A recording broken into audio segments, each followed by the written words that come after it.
Estatuto da Advocacia e da OAB, capítulo 4 das Sociedades de Advogados. Artigo 15. Os advogados podem reunir-se em sociedade civil de prestação de serviço de advocacia na forma disciplinada nesta lei e no regulamento geral. Parágrafo 1º. A sociedade de advogados adquire personalidade jurídica com o registro aprovado dos seus atos constitutivos no Conselho Seccional da OAB, em cuja base territorial tiver sede. Parágrafo 2º. Aplica-se à sociedade de advogados o Código de Ética e Disciplina no que couber. Parágrafo 3º. As procurações devem ser outorgadas individualmente aos advogados e indicar à sociedade de que façam parte. Parágrafo 4º. Nenhum advogado pode integrar mais de uma sociedade de advogados, com sede ou filial na mesma área territorial dos respectivos conselhos seccional. Parágrafo 5º. O ato de constituição de filial deve ser averbado no registro da sociedade e arquivado junto ao conselho seccional onde se instalar, ficando os sócios obrigados à inscrição suplementar. Parágrafo 6º. Os advogados sócios de uma mesma sociedade profissional não podem representar em juízo clientes de interesses opostos. Artigo 16. Não são admitidas a registro, nem pode funcionar as sociedades de advogados que apresentem forma ou características mercantis, que adotem denominação de fantasia, que realizem atividades estranhas à advocacia, que inclua sócio não inscrito como advogado ou totalmente proibido de advogar.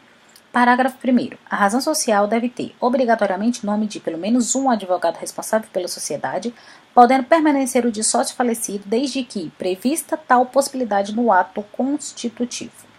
Parágrafo 2º.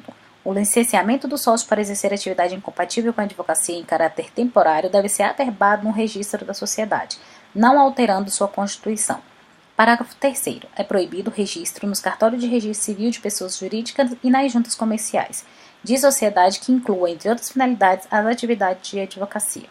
Artigo 17. Além da sociedade, o sócio responde subsidiária e ilimitadamente pelos danos causados aos clientes por ação ou omissão no exercício da advocacia, sem prejuízo da responsabilidade disciplinar em que possa incorrer. Capítulo 5. Do advogado empregado. Artigo 18. A relação de emprego na qualidade de advogado não retira a isenção técnica nem reduz a independência profissional inerente à advocacia. Parágrafo único. O advogado empregado não está obrigado à prestação de serviços profissionais de interesse pessoal dos empregadores, fora da relação de emprego. Artigo 19. O salário mínimo profissional do advogado será fixado em sentença normativa, salvo ser ajustado em acordo ou convenção coletiva de trabalho.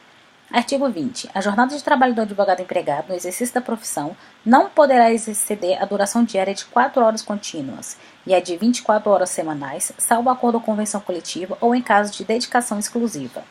Parágrafo 1º.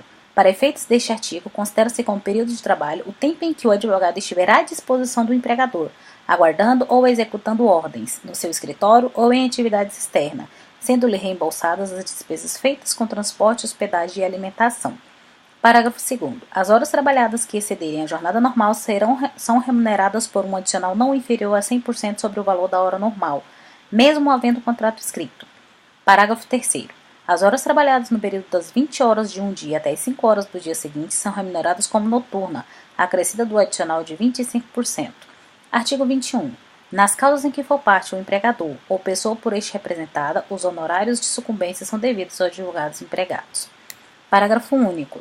Os honorários de sucumbência percebidos por advogado empregado de sociedade de advogados são partilhados entre ele e a empregadora, na forma estabelecida em acordo. Capítulo 6. Dos honorários advocatícios. Artigo 22. A prestação de serviço profissional assegura aos inscritos na OAB o direito aos honorários convencionados, aos fixados por arbitramento judicial e aos de sucumbência. Parágrafo 1º. O advogado, quando indicado para patrocinar a causa de juridicamente necessitado, no caso de impossibilidade da Defensoria Pública no local da prestação de serviço, tem o direito aos honorários fixados pelo juiz, segundo a tabela organizada pelo Conselho Seccional da OAB e pagos pelo Estado. Parágrafo 2º. Na falta de estipulação ou de acordo, os honorários são fixados por arbitramento judicial, em remuneração compatível com o trabalho e o valor econômico da questão, não podendo ser inferiores aos estabelecidos na tabela organizada pelo Conselho Seccional da OAB. Parágrafo 3º. Salvo estipulação em contrário, 1/3 dos honorários é devido no início do serviço, outro terço até a decisão de primeira instância e o restante no final. Parágrafo 4º. Se o advogado fizer juntar aos autos o seu contrato de honorários antes de expedir-se o mandado de levantamento ou precatório, o juiz deve determinar que eles sejam pagos diretamente, por dedução na quantia a ser recebida pelo constituinte, salvo se este provar que já os pagou. Parágrafo 5º. O disposto neste artigo não se aplica quando se trata de mandato outorgado por advogado para defesa em processo oriundo de ato ou omissão praticado no exercício da profissão. Artigo 23. Os honorários incluídos na condenação por arbitramento ou sucumbência pertencem ao advogado, tendo este o direito autônomo para executar a sentença nessa parte, podendo requerer o precatório, quando necessário, seja expedido em seu favor. Artigo 24. A decisão judicial que fixar ou arbitrar honorários e o contrato escrito que o estipular são títulos executivos e constitui crédito privilegiado na falência, concordata, concurso de credores, insolvência civil e liquidação extrajudicial. Parágrafo 1º. A execução dos honorários pode ser promovida nos mesmos autos da ação em que tenha atuado o advogado, se assim lhe convier. Parágrafo 2º. Na hipótese de falecimento ou incapacidade civil do advogado, os honorários de sucumbência proporcionais ao trabalho realizado são recebidos por seus sucessores ou representantes legais. Parágrafo 3º. É nula qualquer disposição, cláusula, regulamento ou convenção individual ou coletiva que retire do advogado o direito ao recebimento dos honorários de sucumbência. Parágrafo 4º. O acordo feito pelo cliente do advogado e a parte contrária, salvo a quiescência do profissional, não lhe prejudica os honorários, que os convencionados, quer os concedidos por sentença. Artigo 25. Prescreve em 5 anos a ação de cobrança de honorários de advogados, contado do prazo. Inciso 1. Do vencimento do contrato, se houver. 2. Do trânsito em julgado da decisão que o fixar. 3. Da ultimação do serviço extrajudicial. 4. Da desistência ou transação. 5. Da renúncia ou revogação do mandato. Artigo 25-A. Prescreve em 5 anos a ação de prestação de contas pelas quantias recebidas pelo advogado de seu cliente ou de terceiros por conta dele. Artigo 34, inciso 21. Artigo 26. O advogado subestabelecido com reserva de poderes não pode cobrar honorário sem intervenção daquele que lhe conferiu o subestabelecimento.